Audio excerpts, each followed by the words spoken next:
kuatkan hati. Negeri ini memanggilmu kawan. Belajar bergerak berbagi untuk negeri. Guru penggerak majukan pendidikan. Guru penggerak menghamba para murid. Kreatif rancang pembelajaran. Hargai potensi, tingkatkan prestasi. Lahirkan profil pelajar Pancasila. Belajar bergerak berbagi untuk negeri. Kita menjalin kolaborasi. Belajar bergerak berbagi untuk negeri. Demi bakti pada Ibu Pertiwi.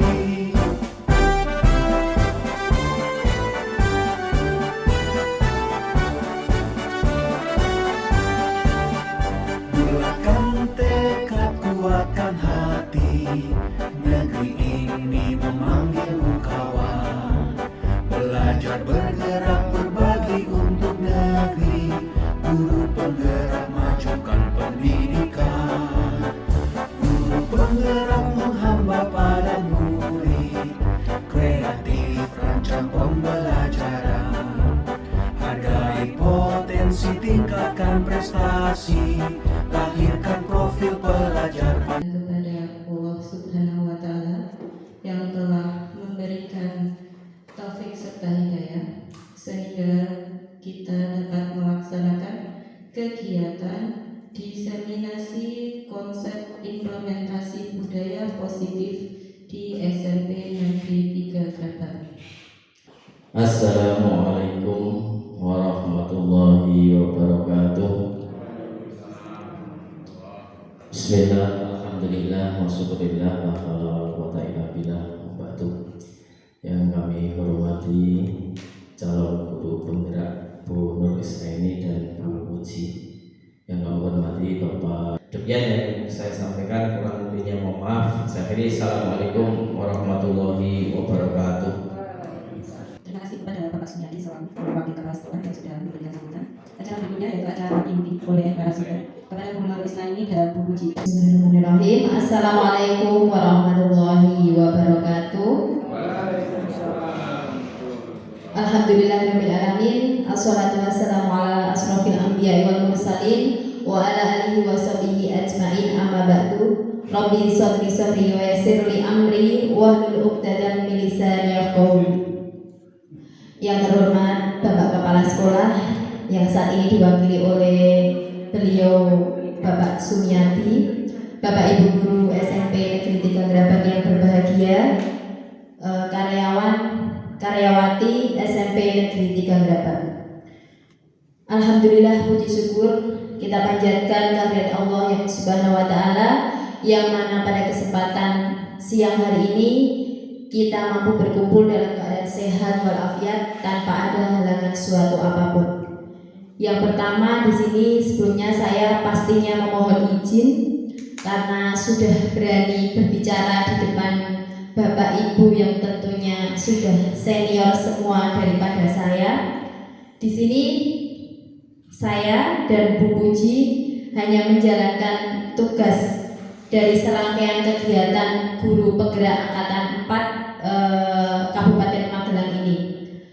Dan tak lupa kami ucapkan banyak-banyak terima kasih karena Bapak Ibu guru sudah berkenan hadir, menyempatkan diri untuk mengikuti kegiatan diseminasi konsep dan implementasi budaya positif di SMP Negeri 3 Grabat ini.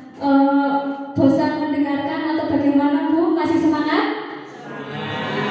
Bagaimana kalau kita bernyanyi dulu? Nyanyinya gini. Di sini sedang apa? Sedang apa kita di sini? Nah, nanti Bapak Ibu menjawab sedang sosialisasi.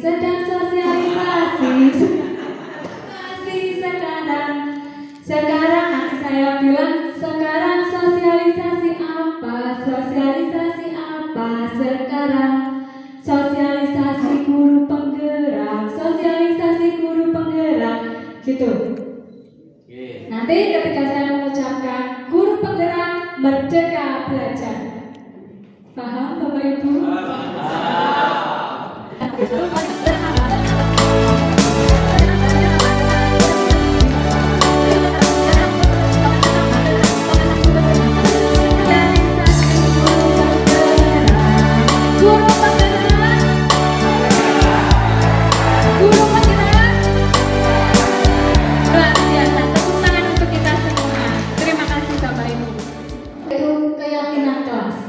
Mungkin bagi Bapak Ibu guru merasa asing dengan keyakinan kelas.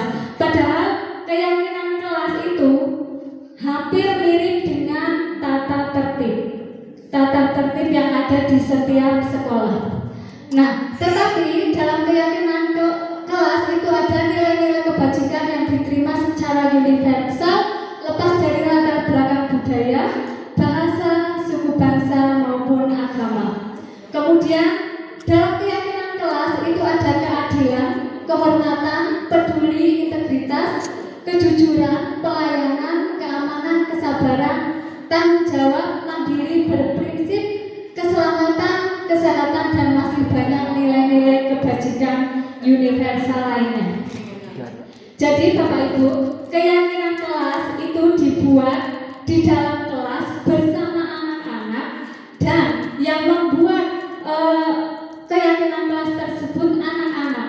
Kami atau kita sebagai guru hanya mendampingi.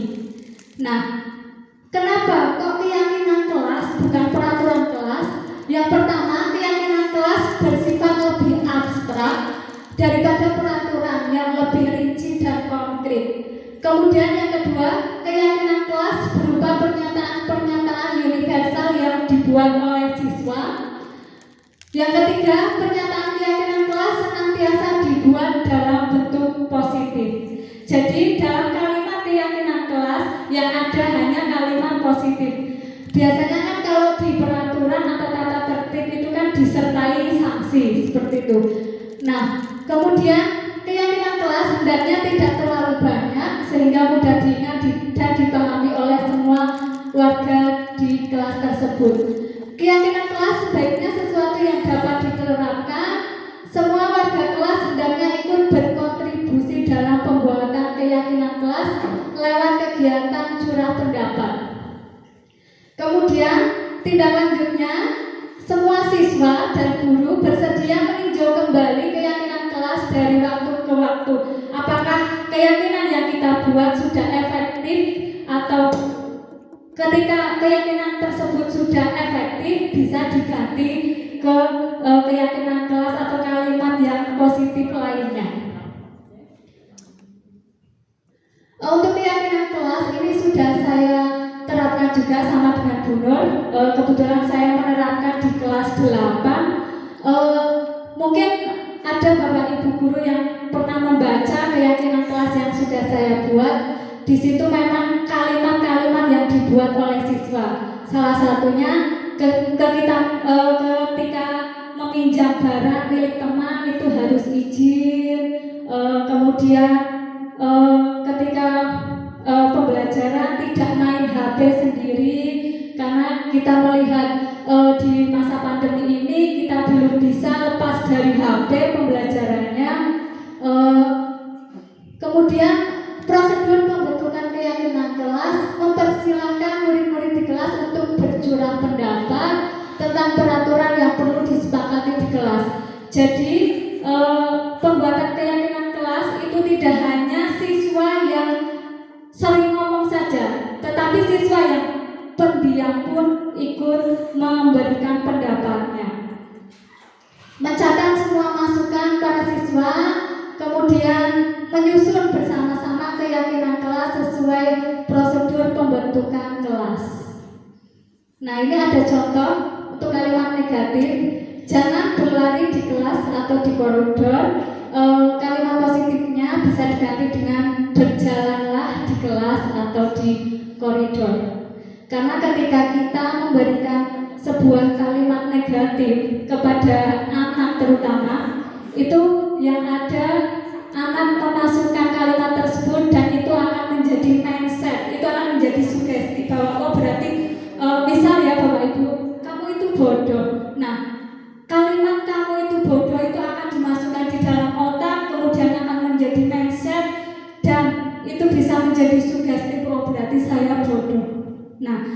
hal-hal tersebut itu harus kita hindari dengan mengganti kalimat positif.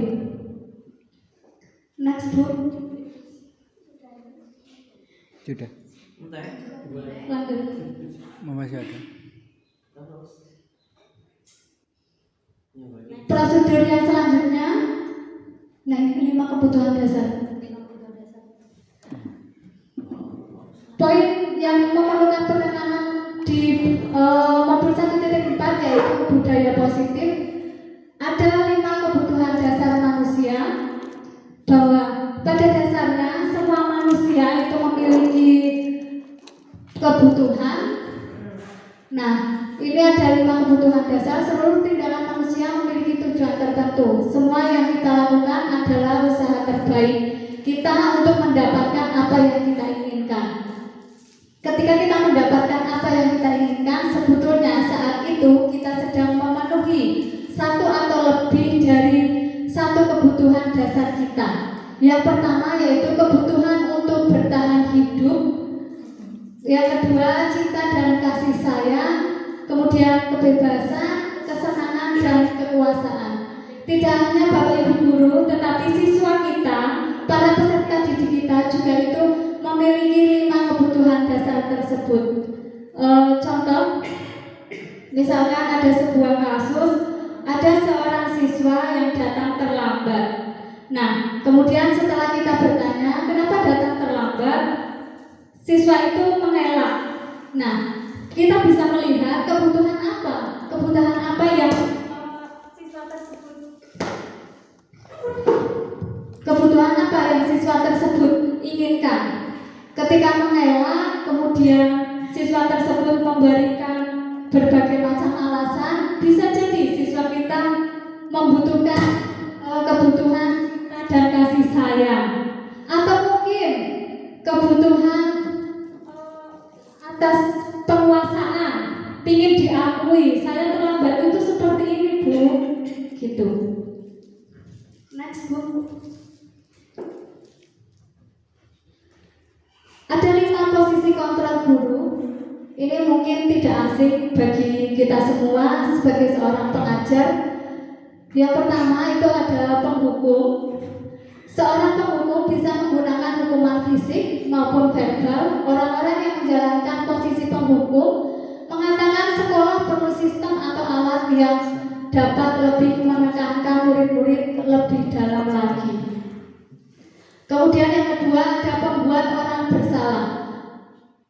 Pada posisi ini biasanya guru akan bersuara lemah lembut. Pembuat orang merasa bersalah akan menggunakan keheningan yang membuat orang merasa tidak nyaman, bersalah atau rendah diri. Kemudian guru sebagai teman. Guru pada posisi ini tidak akan menyakiti murid. Dia berlagak seperti teman, tetapi tetap berupaya mengontrol melalui persuasi.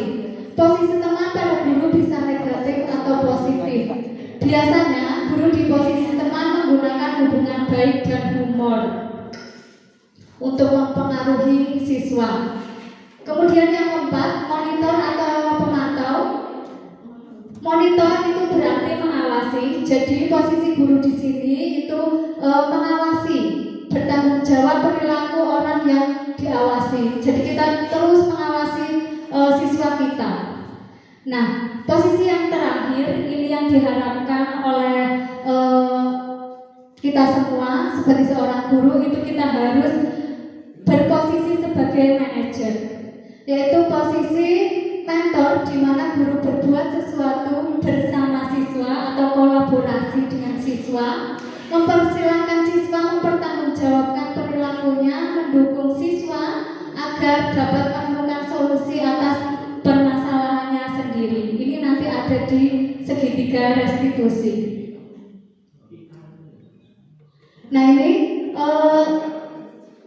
saya akan sedikit memberikan contoh yang guru berkata. Ketika kita sebagai seorang guru itu menjadi penghukum, itu biasanya kita akan mengatakan, kalau kamu tidak melakukannya, saya akan bla bla bla bla, seperti itu.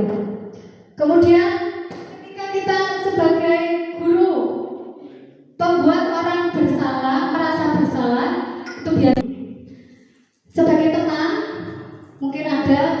di sini? Ya sudah, lakukan untuk Bapak Ibu yang menurutmu bagus. Nah, itu lebih lembut. Kemudian kalau pemantau itu biasanya nadanya atau kalimatnya seperti ini. Apa yang telah kamu lakukan? Apa yang terjadi sekarang? Nah, seperti itu. Nah, ini kalau manajer itu biasanya guru akan berkata, apa yang kita yakini? Ayo, apa kamu meyakini hal tersebut? Masih ingat keyakinan kelas kita apa? Nah, itu.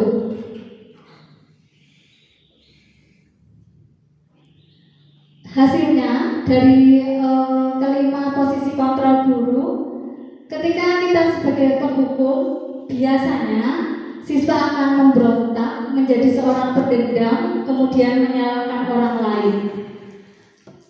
Ketika kita berposisi pembuat orang bersalah, biasanya siswa akan menyembunyikan, menyangkal, dan berbohong.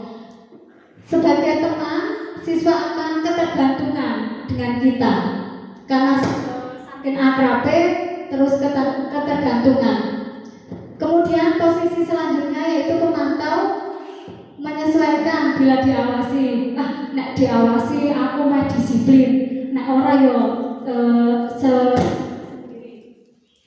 Kemudian posisi yang terakhir, posisi manajer.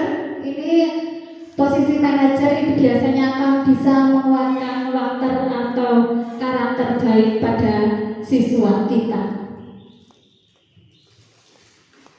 Nah, tujuan akhir dari 5 posisi kontrol seorang guru yaitu pencapaian posisi manajer, di mana posisi ini murid dapat menjadi pribadi yang mandiri, merdeka, dan bertanggung jawab atas segala perilaku dan sikapnya, yang pada akhirnya dapat menciptakan lingkungan positif, nyaman, dan aman. Kemudian siswa memiliki jiwa profil pelajar Pancasila. Profil pelajar Pancasila tadi sudah diterangkan oleh Bu Nur Isnat. Kemudian sebagai seorang guru, ketika murid akan melakukan kesalahan, tindakan mana yang Anda lakukan? Yang pertama, Anda menunjukkan kesalahannya dan memintanya melihat kesalahannya baik-baik. Kemudian menyatakan kamu seharusnya tahu bagaimana kamu harus bertindak. Yang selanjutnya mengingatkan murid akan kesalahannya yang sama di waktu sebelumnya. Yang keempat, Anda akan bertanya padanya, kenapa kamu melakukan sesuatu yang seharusnya tidak kamu lakukan. Yang kelima, Anda akan mengkritik dia dan mendiamkannya. Nah, ini Bapak Ibu segitiga restitusi. Ini mungkin untuk saya juga sebuah materi baru, dan apalagi saya sebagai seorang guru BK, ini menurut saya sangat tepat saya lakukan ketika saya menangani siswa saya yang mungkin memiliki kesalahan atau kekeliruan. Restitusi yaitu proses menciptakan kondisi bagi murid untuk memperbaiki kesalahan mereka, sehingga mereka bisa kembali pada kelompoknya dengan karakter baik atau karakter positif yang lebih kuat. Langkah di segitiga restitusi itu ada 3: menstabilkan identitas, validasi tindakan yang salah, menanyakan keyakinan. Segitiga restitusi ini sudah saya dan Bu Nur terapkan ketika ada tugas di tekstual. Kami menerapkan segitiga restitusi ini pada kasus Alvin dan Rinto yang kemudian kami menyelesaikan kasus tersebut dengan menerapkan segitiga restitusi.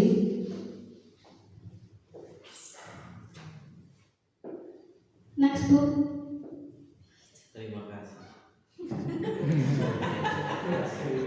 Tujuan dari restitusi itu bukan untuk menebus kesalahan, tetapi untuk belajar dari kesalahan, memperbaiki hubungan, kemudian tawaran bukan paksaan, menuntun untuk melihat ke dalam diri, mencari kebutuhan dasar yang mendasari tindakan, fokus pada karakter bukan tindakan, kemudian menguatkan, fokus pada solusi, mengembalikan murid yang berbuat salah pada kelompoknya.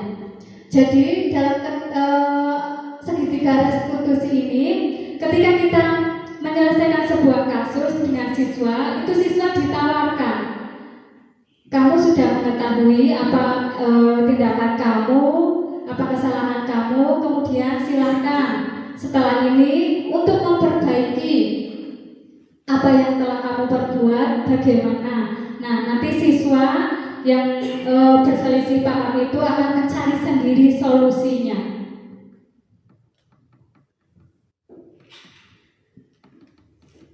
Ada 3 cara. Yang pertama yaitu menstabilkan identitas. Setiap orang pasti menstabilkan identitas itu biasanya guru akan mengatakan setiap orang pasti pernah melakukan kesalahan. Ibu pun pernah melakukan hal tersebut, kesalahan.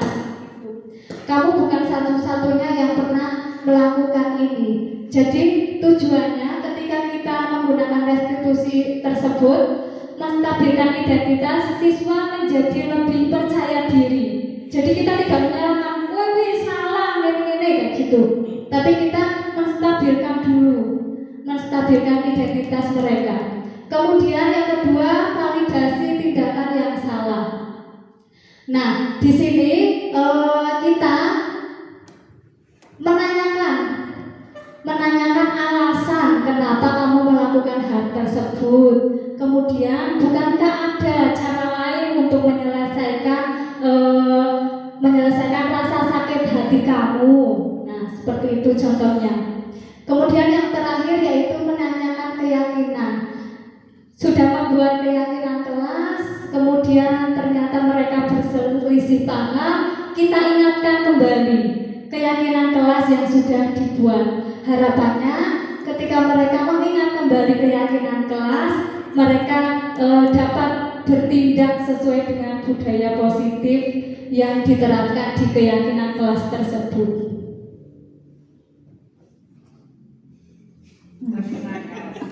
Cukup sekian dari saya. Mungkin banyak sekali kata-kata atau kalimat-kalimat yang masih keliru, masih banyak kekurangan.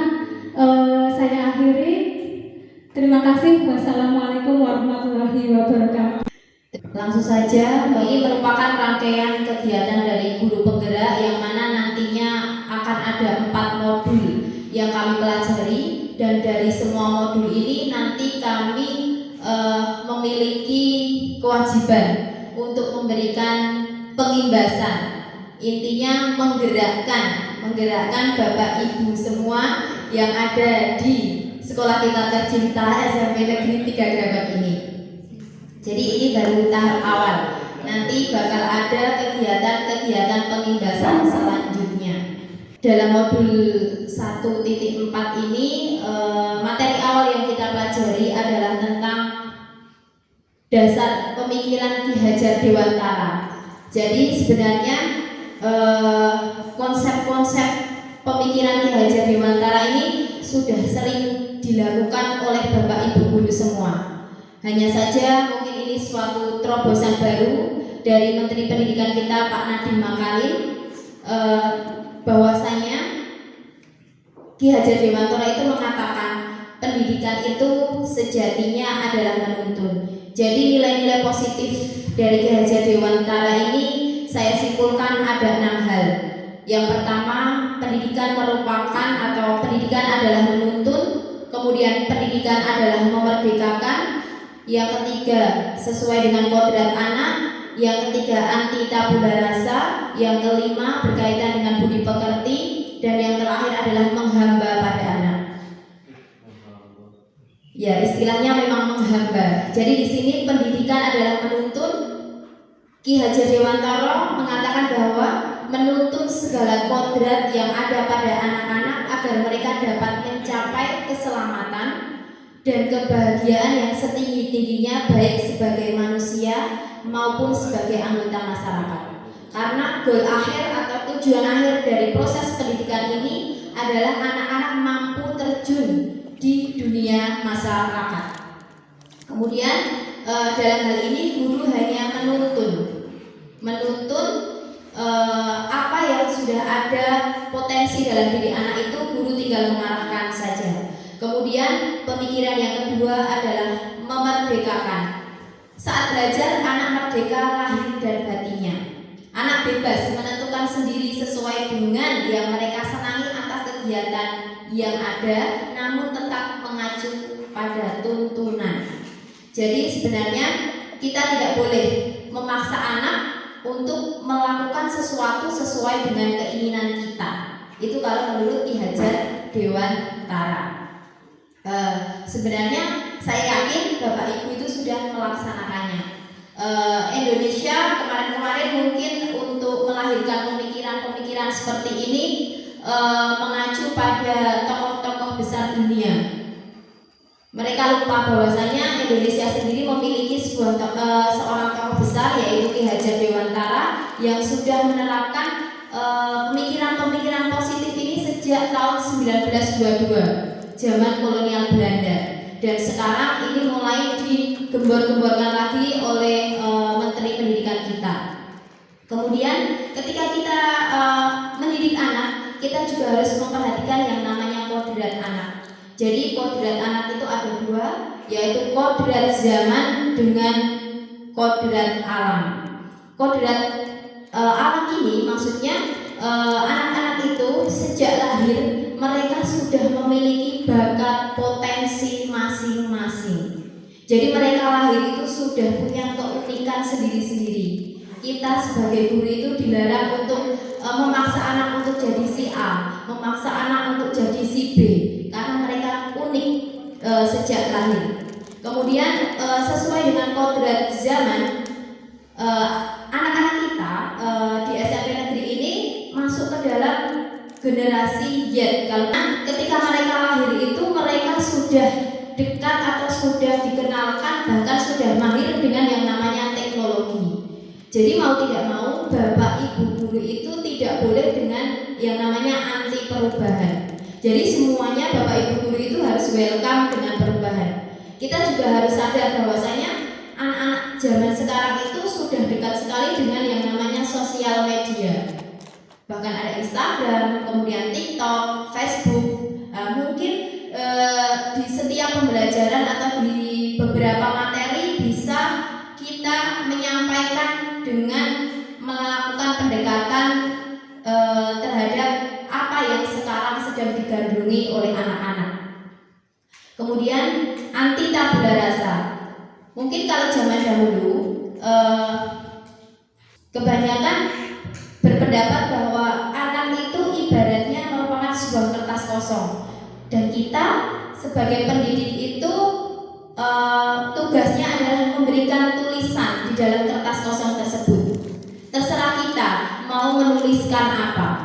Tetapi padahal masing-masing anak sudah mempunyai coretan samar sesuai dengan kodratnya. Jadi tugas kita sebagai pendidik hanya menebalkan bagian samar tersebut. Nah, disinilah nanti terjadi proses memanusiakan manusia. Nah, kadang ini yang terjadi di lapangan banyak sekali.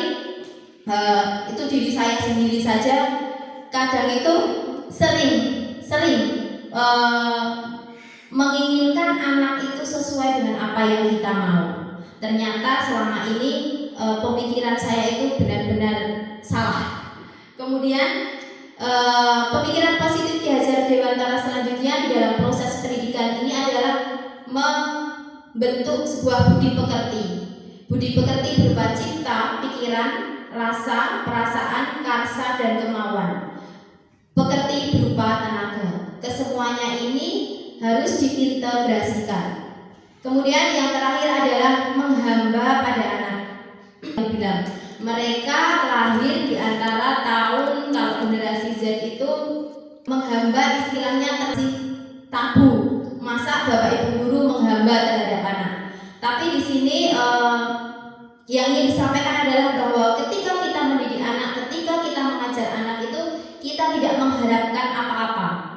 Guru di sini hanya memfasilitasi anak untuk mengembangkan bakatnya, tidak menuntut anak untuk menjadi apa, cukup memanusiakan manusia. Mungkin ini nanti proses pembelajaran yang mencerminkan Ki Hajar Dewantara ini sudah sering kita lakukan, sudah sering Bapak Ibu lakukan. Ini juga ada relevansinya dengan kurikulum K13 yang selama ini sudah berjalan.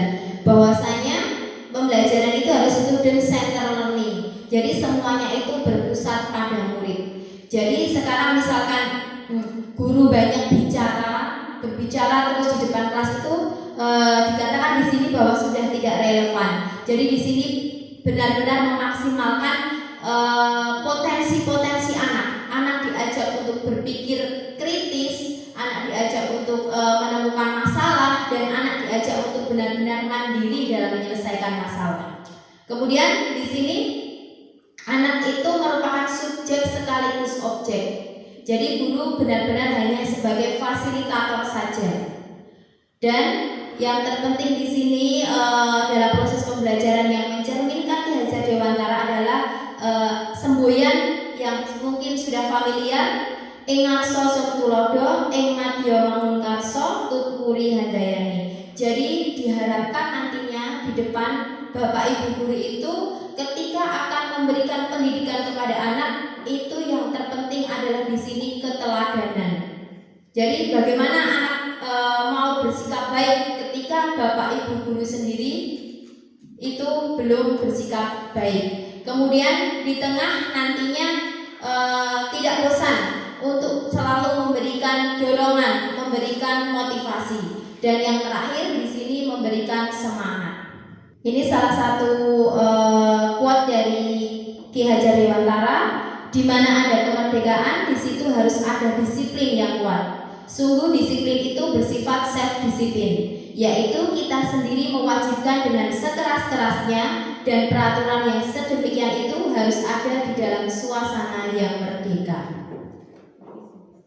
Untuk menciptakan pembelajaran yang seperti KHD atau Ki Hajar Dewantara cerminkan tadi, ada beberapa langkah yang harus kita lakukan, yaitu kita harus menciptakan budaya positif. Budaya positif adalah sekumpulan nilai yang melandasi perilaku, tradisi, dan kebiasaan yang dilakukan oleh guru, siswa, dan semua orang yang berada di lingkungan sekolah tidak terkecuali. Nah, semuanya di sini harus bersinergi, semuanya harus saling mendukung. Tujuannya untuk apa? Menumbuhkan karakter baik pada anak yang mengacu pada profil pelajar Pancasila. Nah, ini merupakan tujuan dari pembelajaran abad 21, bahwasanya semua peserta didik itu harus memiliki profil pelajar Pancasila, yaitu beriman, bertakwa kepada Tuhan Yang Maha Esa, berakhlak mulia, kemudian mandiri, bernalar kritis, kreatif, bergotong royong, serta berkebinekaan global. Nah, kebinekaan global ini sangat penting sekali. Kemudian KHD juga menyatakan bahwa untuk mencapai kemerdekaan atau dalam konteks pendidikan kita saat ini, menciptakan murid yang merdeka, syarat utamanya adalah harus ada disiplin yang kuat. Disiplin yang dimaksud adalah disiplin diri yang memiliki motivasi internal. Kebanyakan saat ini yang terjadi di lapangan, anak-anak itu melakukan sebuah disiplin itu karena dorongan, karena ancaman, bukan dari motivasi diri mereka masing-masing.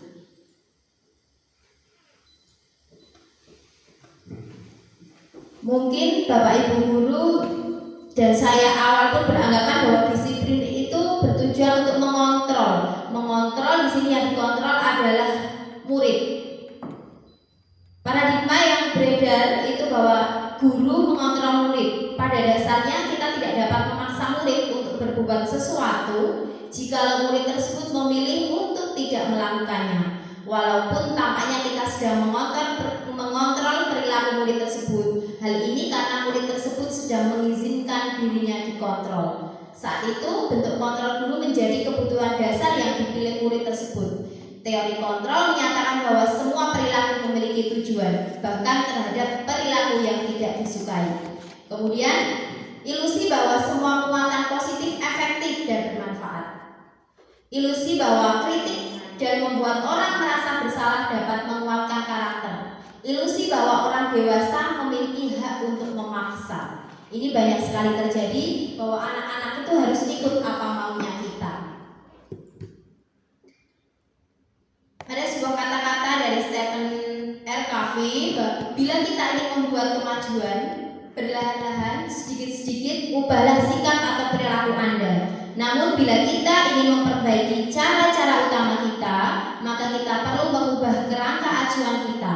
Ubahlah bagaimana Anda melihat dunia, bagaimana Anda berpikir tentang manusia.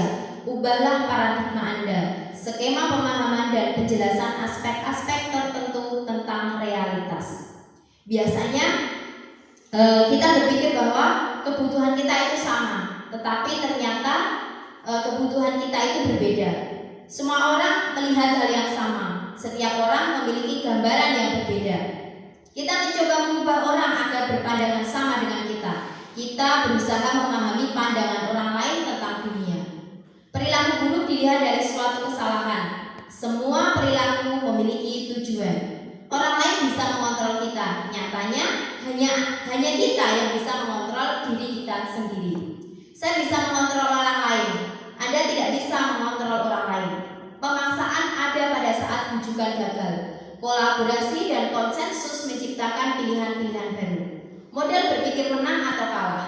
Model berpikir menang atau win-win solution itu adalah yang terbaik. Ada 3 motivasi perilaku manusia ketika mereka melakukan sesuatu. Yang pertama adalah untuk menghindari ketidaknyamanan atau hukuman. Ini biasanya anak melakukan sesuatu atau melaksanakan aturan-aturan yang dibuat sekolah itu hanya untuk menghindari hukuman. Kemudian untuk mendapatkan imbalan atau penghargaan dari orang lain. Biasanya karena Bapak Ibu guru menerapkan punishment and reward itu. Jadi kadang anak-anak itu melakukan sesuatu karena hanya mendapatkan imbalan saja. Kemudian untuk menjadi orang yang mereka inginkan dan menghargai diri sendiri dengan nilai-nilai yang mereka percaya. Inilah yang motivasi yang menjadi tujuan kita dari budaya positif itu adalah karena mereka menghargai diri mereka sendiri.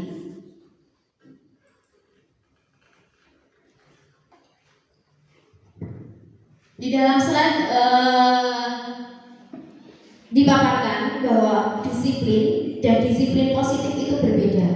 Yang selama ini diterapkan di sekolah kita mungkin adalah disiplin, bukan disiplin positif atau belum disiplin positif. Disiplin di sini biasanya berkaitan dengan tata tertib, dengan aturan, dengan kepatuhan. Kemudian ada reward, ada punishment. Namun disiplin positif adalah motivasi intrinsik atau dalam diri. Misalkan ketika kita mendapati anak selalu mengerjakan tugas, ketika ditanya kenapa kamu selalu mengerjakan tugas tepat waktu, jawaban anak yang kita harapkan adalah karena itu motivasi dari diri saya sendiri, bukan dari siapa-siapa, bukan karena takut dengan bapak ibu guru atau takut dengan orang tua. Kemudian mampu mengontrol diri sendiri. Jadi ketika anak-anak itu akan berbuat sesuatu yang keluar dari koridor, mereka mampu mengontrol diri mereka sendiri. Menggali potensi diri untuk tujuan bermakna. Kemudian hukuman adalah alternatif terakhir jika perlu sama sekali tidak digunakan untuk disiplin positif ini.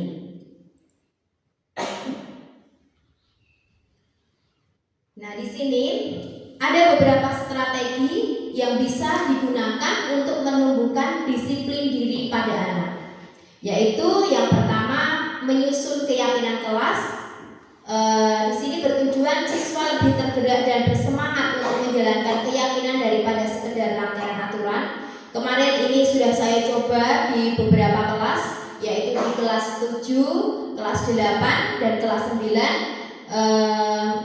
Ada perubahan yang cukup baik meskipun belum banyak dari keyakinan kelas ini, karena di dalam penyusunan ini ada curah pendapat, ada kesepakatan antara guru dan anak-anak. Kemudian strategi yang kedua, memahami posisi kontrol. Di sini guru meninjau kembali apakah disiplin kelas sudah berpihak pada murid, sudah memerdekakan dan memandirikan murid. Yang ketiga, menerapkan restitusi. Di sini guru mengajak murid mencari solusi dari setiap persoalan yang muncul. Monggo dibuka sesi tanya jawab mungkin.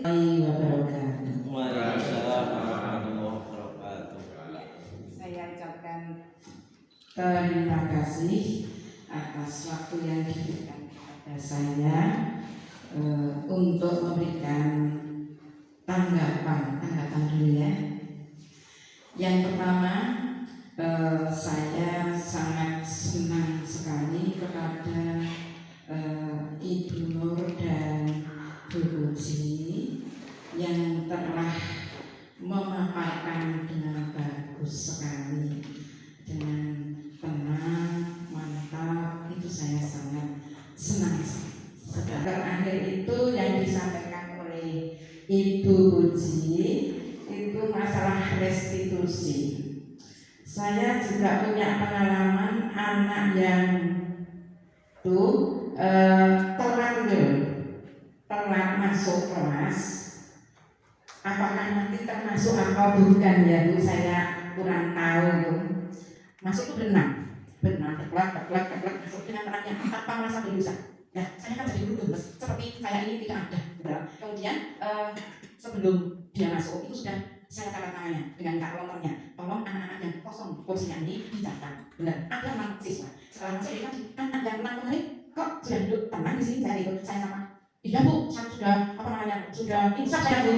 Oh begitu. Demikian Bu pengalaman saya seperti itu. Apakah sudah termasuk restitusi? Terima kasih. Wassalamualaikum warahmatullahi wabarakatuh. Itu mungkin bisa saya simpulkan bahwa Bu Wiji itu dalam posisi kontrol guru itu sebagai pembuat orang bersalah. Jadi di situ Ibu juga menggunakan majas ya Bu, bisa dikatakan ya, majas. Besok lagi telat ya, nggak usah masuk pelajaran matematika. Nah, jadi mungkin bisa ditanya terlebih dahulu alasannya apa, kemudian dari alasan tersebut kita bisa melihat kebutuhan dasar yang mereka inginkan itu apa.